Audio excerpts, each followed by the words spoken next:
sur le plateau d'Informatique News pour notre rendez-vous l'invité de la semaine. Et aujourd'hui, nous avons le plaisir de recevoir Denis Herriot, qui est directeur général d'Informatica France. Denis Herriot, bonjour. Bonjour. Alors, on commence toujours cet entretien par un élément d'actualité ou une tendance lourde qui a retenu votre attention. Alors évidemment, on est dans une période encore un petit peu compliquée, mais est-ce qu'il y a ces derniers temps quelque chose qui vous a marqué et dont vous aimeriez partager un peu avec nous ?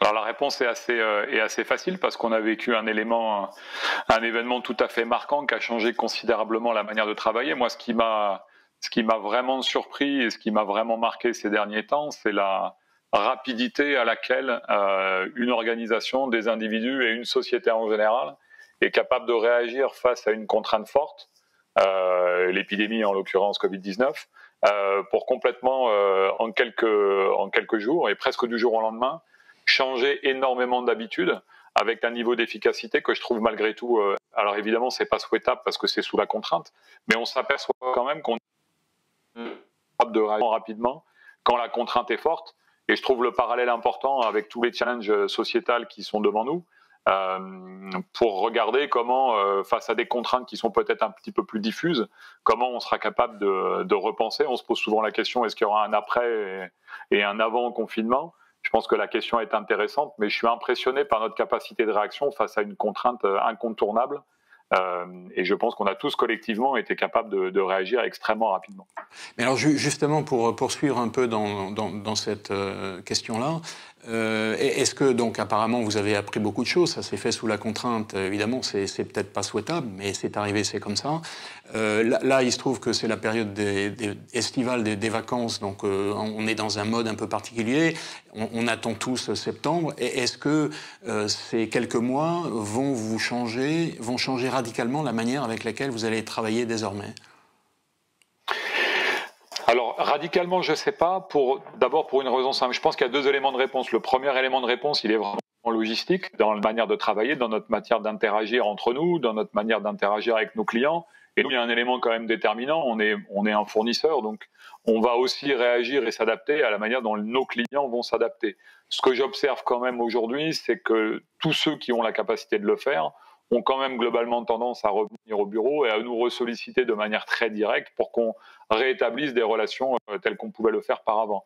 Par contre, ce qui est certain, c'est que d'un point de vue logistique, je pense qu'on aura beaucoup plus de flexibilité, beaucoup plus de souplesse, parce qu'on a tous appris en même temps que interagir de manière digitale, c'était possible, c'était facile, ça levait quelques contraintes. Donc c'est sûr que ça va modifier notre manière de travailler. Et puis il y a un deuxième élément de réponse qui est plutôt un élément de réponse économique, qui est que, je ne sais pas pour quelle durée, mais on est quand même dans une période un petit peu attentiste où tout le monde se demande de continuer à investir et comment il doit le faire. Et en tant que fournisseur, ça a une incidence assez forte, qui est que tous les clients réfléchissent de manière beaucoup plus précise et beaucoup plus détaillée à la manière dont ils vont mener leurs investissements. Donc nous, on se doit de les accompagner pour essayer de s'assurer que les investissements qu'ils ont prévu de faire sont valorisables, ont une incidence économique et stratégique importante pour les aider correctement prioriser, parce que tout le monde est dans les mois qui viennent, ça c'est certain. Bien, alors donc maintenant on va parler évidemment d'Informatica, même si c'est ce dont on parle depuis le début. Il se trouve qu'à l'occasion de votre conférence Clearview, qui a été organisée de manière virtuelle bien sûr, vous avez annoncé ce que vous appelez la première plateforme de gestion des données en mode cloud natif. Et donc la question assez naturelle, c'est finalement pourquoi c'est la première, et puis surtout qu'est-ce que cloud native ça change, et puis dans cette annonce vous avez donné des éléments sur à la fois de l'utilisation de l'intelligence artificielle et de la mise en œuvre d'automatisation. Est-ce que vous pouvez expliciter tout ça ? Alors le cloud native, ça change fondamentalement parce que Informatica est une société qui a 25 ans, donc on n'est pas né dans le contexte cloud. On a progressivement évolué et on se rend compte aujourd'hui d'une tendance incontournable de l'adoption massive du cloud par nos clients. Et donc, on s'est adapté à cet environnement pour pouvoir fournir nos services et concevoir nos technologies de manière cloud native, c'est-à-dire conçues et pensées pour fonctionner dans le cloud. soit en fonctionnant sur les plateformes Google, Amazon ou Azure, sur lesquelles on peut être hébergé, soit en fournissant une plateforme cloud nous-mêmes qui permet de proposer nos services dans un format software as a service, qui est évidemment un élément un peu disruptif par rapport à ce qu'on faisait il y a 25 ans. Donc l'idée, c'est de fournir une plateforme qui, petit à petit, va amener chaque domaine fonctionnel couvert par Informatica sur une seule et même plateforme pensée et conçue pour le cloud. Ensuite, la dimension intelligence artificielle et l'automatisation, qui pour moi sont deux éléments fondamentalement liés. C'est une évolution absolument importante pour nous, puisque tout le monde sait que la quantité de données, la complexité des données, la nature des sources de données, les données structurées, les données non structurées sont en train d'exploser considérablement et créent un niveau de complexité et un niveau de volume que ce qu'on faisait avant de manière manuelle ou semi-automatisée n'est absolument plus possible d'exécuter aujourd'hui. L'intelligence artificielle, qui s'appelle Claire chez nous, une plateforme Claire, qui est introduite dans chacun de nos corps fonctionnels, permet justement d'amener cette dimension d'intelligence artificielle qui, elle seule, rend possible la capacité à traiter la diversité et les volumes de données qui sont aujourd'hui présents chez nos clients et potentiellement à l'extérieur de nos clients. Donc c'est une réponse absolument indispensable à justement cette augmentation de volume et cette augmentation de complexité. Très bien. Alors, parmi les autres annonces que vous avez faites récemment, il y en a une aussi qui est assez marquante et qui concerne une plus forte intégration avec SAP, avec comme objectif d'évoluer plus rapidement vers le cloud. Et on sait que de toutes les applications, ce sont les ERP qui ont mis le plus de temps et qui mettent le plus de temps à aller vers le cloud. Est-ce que vous pouvez nous expliquer en quoi cette intégration va faciliter cette évolution dans les mois à venir? L'intégration avec SAP, elle est importante d'abord parce que SAP est un mastodonte du domaine chez nos clients et de l'industrie du logiciel en particulier. Mais au-delà des SAP, je dirais que nous, on est au cœur d'un écosystème particulièrement complexe, puisqu'on fournit des capacités d'intégration, des capacités de découverte, des capacités de mise en qualité de la donnée pour l'ensemble des environnements de nos clients. Ça peut être SAP, ça peut être Google, ça peut être Amazon, ça peut être Snowflake, ça peut être une quantité très importante d'acteurs qui ont tous une même stratégie, soit ils sont nés dans le cloud, soit ils vont vers le cloud. Donc nous, ce qu'on doit être capable de faire, c'est proposer une couche d'agnosticité qui permet à nos clients de s'affranchir de cette diversité et de fournir des moyens de communication pensés pour ces acteurs.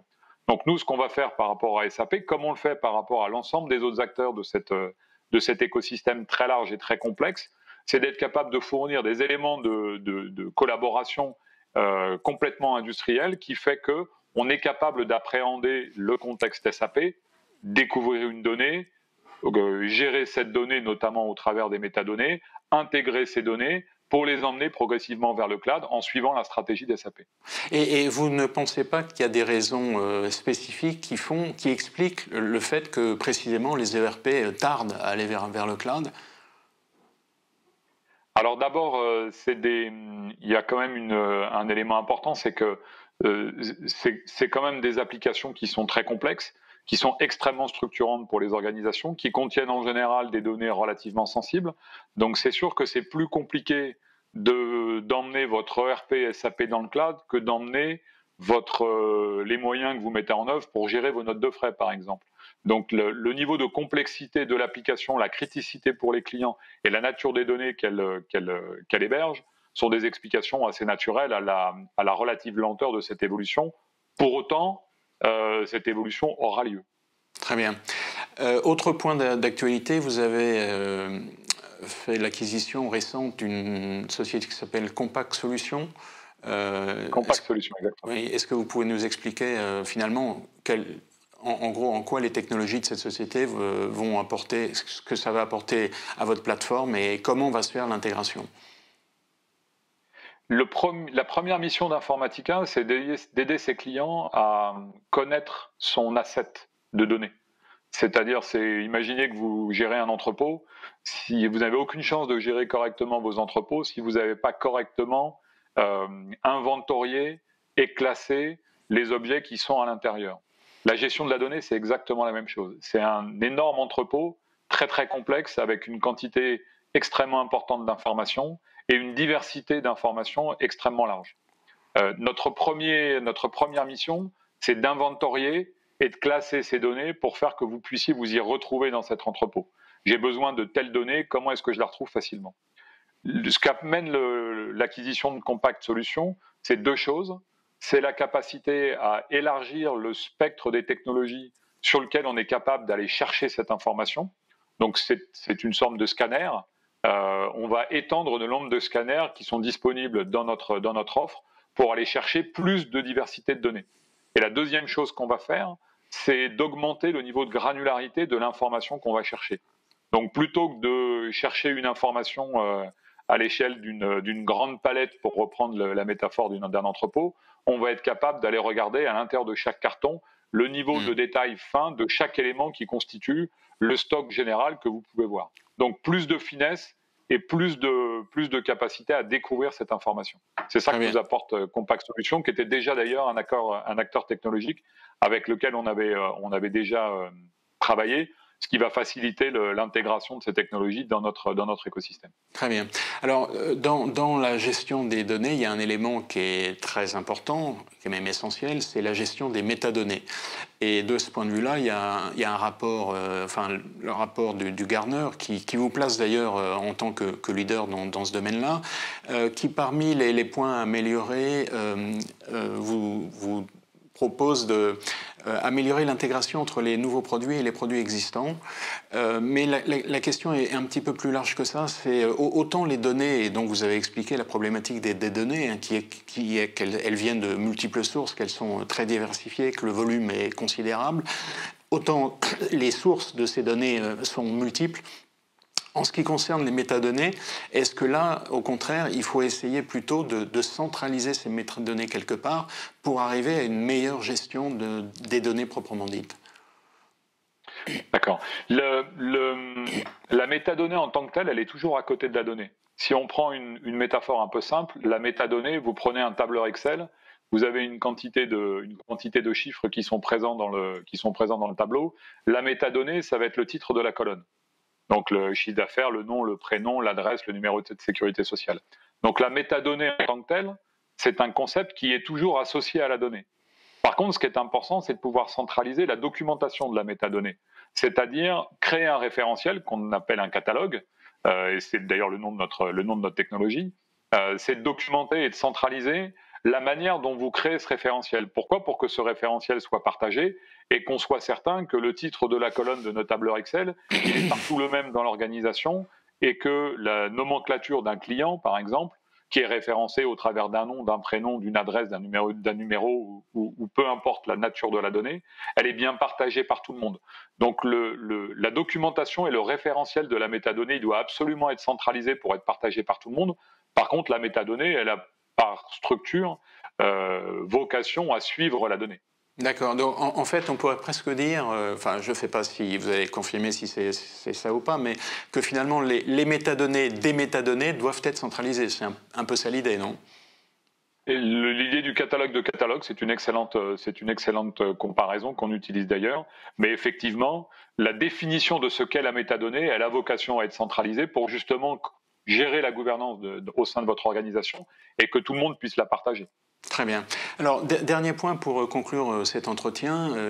Je me base sur une interview qui a été donnée par votre CEO, Amit Walia, en fait, qui expliquait que Informatica, ces quelques dernières années, a changé considérablement, à la fois avec, on en a parlé beaucoup pendant cet entretien, l'évolution vers le cloud, et puis le changement de business model qui va avec, c'est-à-dire on part de la vente de licences et on va vers l'abonnement. Et donc, est-ce que vous pouvez nous dire dans cette évolution où vous en êtes et finalement quel est l'objectif? Quand est-ce que vous pensez avoir atteint cet objectif?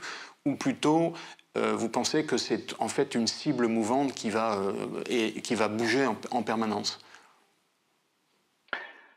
Alors, il y a deux éléments de réponse. Il y a un élément de réponse économique et un élément de réponse technique. L'élément de réponse économique, il est plutôt sur la manière dont on gère le modèle économique, donc plutôt sous un format souscription, qui est extrêmement naturel quand on est sur une prestation de type cloud, qui est encore à discuter quand on est sur des prestations on-premise.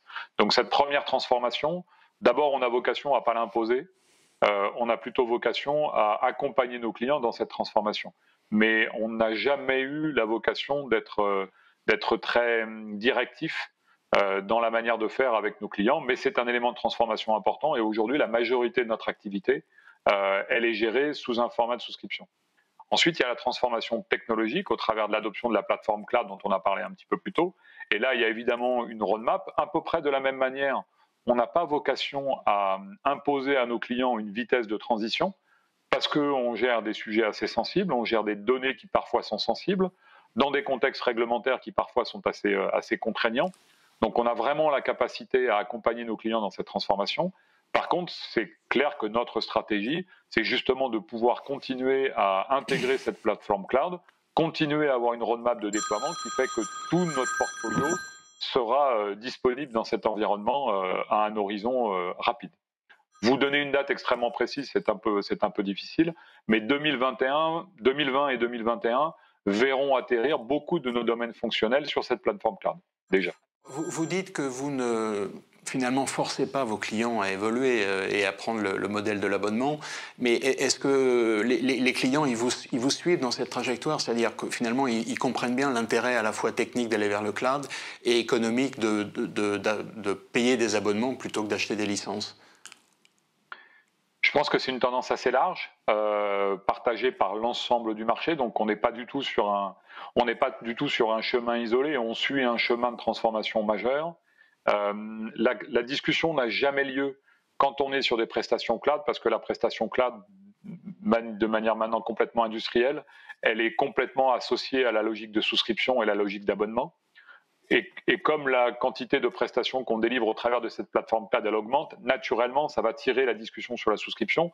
Là où il peut encore y avoir quelques conversations, c'est quelques clients historiques qui ont des habitudes de fonctionnement très basées sur les licences perpétuelles, où là, on a des discussions à chaque fois que c'est utile pour savoir si c'est le bon moment de convertir cet existant et d'aller sur un modèle de souscription. Il y a encore des différences assez marquées entre les clients. Certains très soucieux de préserver des visions un petit peu traditionnelles de ces investissements, d'autres tout à fait enclins à accélérer cette transformation. Nous, ce qu'on veut, c'est fournir encore des éléments de transition qui soient suffisamment souples pour ne pas être une contrainte très forte pour nos clients. Très bien. Bah, écoutez, je crois qu'on a fait un tour assez complet. En tout cas, Denis Herriot, merci beaucoup. Merci beaucoup, à très bientôt.